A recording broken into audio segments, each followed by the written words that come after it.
గురుగారు, ధర్మో రక్షతి రక్షిత అనే ఈ ప్రసిద్ధ శ్లోకం ఏ గ్రంథంలోనిది? ఈ శ్లోక పాదంలో భావం ఏమిటి? ధర్మ ఏవ హతోహంతి ధర్మో రక్షతి రక్షిత తస్మాత్ ధర్మో న హంతవ్యో. ఈ శ్లోకం మనుస్మృతిలోనిది.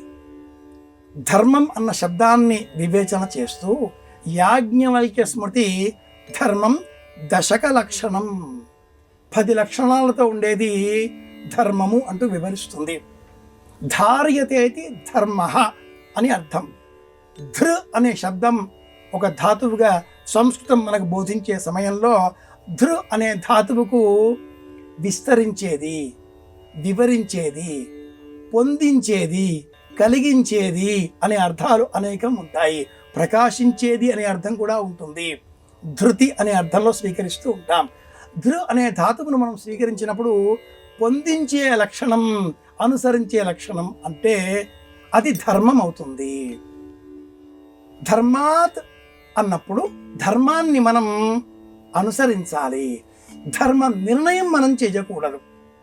ప్రాచీనులు పెద్దలు ఎవరైతే చేసి ఉన్నారో, చెప్పి ఉన్నారో ఆ ధర్మాన్ని మనం పాటించాలి. ఇదే ధర్మ లక్షణం, ఇదే మన ధర్మం. ధర్మాన్ని చెప్పే సమయంలో ఆచార ప్రభవో ధర్మో ధర్మస్య ప్రభురచ్యుత. విష్ణు సహస్రనామ స్తోత్రంలో ఆ స్వామికి ధర్ముడు అనే శబ్దాన్ని కూడా మనం చెప్పుకుంటూ ఉంటాం. అలాంటి ఆ శబ్దాన్ని మనం వివేచన చేసినప్పుడు ధర్మము ఇంత శ్రేష్టమైనది, మనం అనుసరించవలసినది అయి ఉన్నది.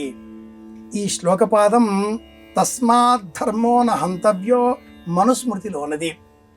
రాముడు సాక్షాత్తు మూర్తి భవించిన ధర్మస్వరూపుడు, మూర్తి భవించిన ధర్మ నిర్మాణ స్వరూపం ఆ స్వామి రాముడు అంటూ, అలాగే కృష్ణుడు కూడా మహాభారతంలో పలు తావులలో ధర్మాన్ని రక్షించాలి, ధర్మాన్ని అనుసరించాలి, ఇలా ధర్మాన్ని బోధించేటటువంటి సమయంలో ధర్మో రక్షతి రక్షిత.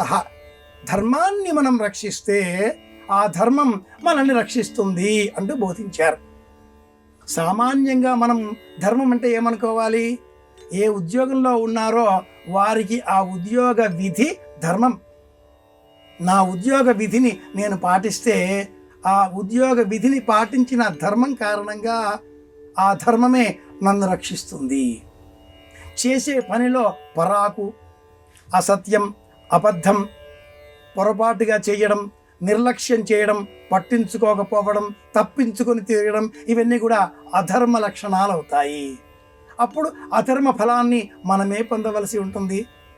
ధర్మాన్ని రక్షించడం అంటే అర్థం ఏవో ప్రాచీనమైన సంప్రదాయాలు, పురాణాలలో ఉండే గ్రంథాంశాలు అని కాకుండా ఏ పని చేస్తున్నామో ఆ పని పట్ల అనురక్తులమై విశ్వాసంతో, శ్రద్ధతో ఆచరించడం, ఇది అర్థం.